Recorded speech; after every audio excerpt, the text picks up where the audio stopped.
Hola golfistas, mi nombre es María Safón, me encargo de la parte física en la FEDE.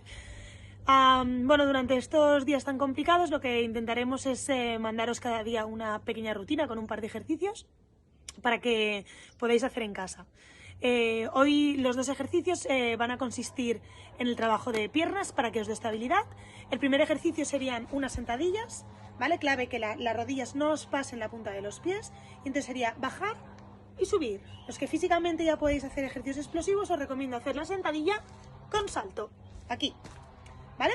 Y el segundo ejercicio sería, necesitaríais cualquier tipo de material, puede ser una pelota, puede ser un paquete de arroz, lo que queráis.